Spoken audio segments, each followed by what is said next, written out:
अपने टीचर के जीवन उन्हें एक बड़ा रोल अदा किए और इंसान की थोड़ी बहुत रंजिश अगर दूजा इंसान समझते तो मेरे ख्याल में होंगी भी हूँ बंदे वाले जिंदे नाल वो वाले हाँ मोहब्बत करेंगे सारे मेरी मोहब्बत को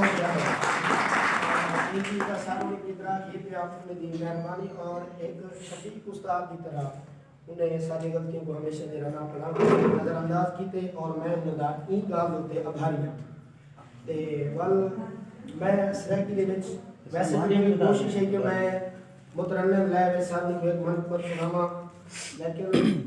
नज़र ज़ुबान नहीं अपना गलिया को थोड़ा सा मुतासिर जरूर हाँ मगर कोशिश करेगा कि सारा उर्दू शेर सुनवा सर उर्दू में एक मन पर शायर है हम इसे 8वीं 7वीं क्लास से पढ़ते आए हैं। कहा नबी ने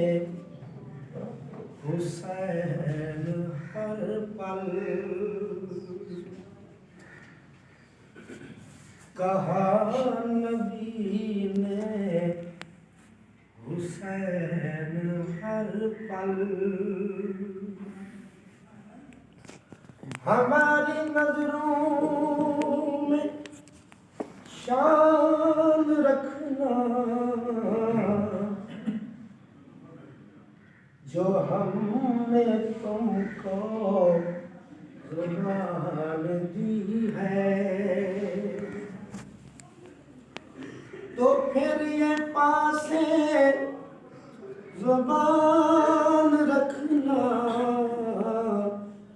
कहा नबी ने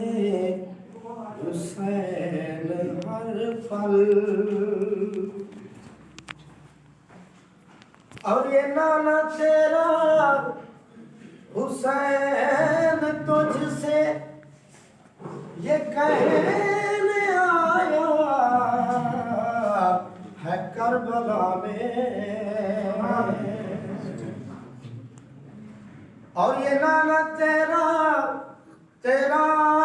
हुसैन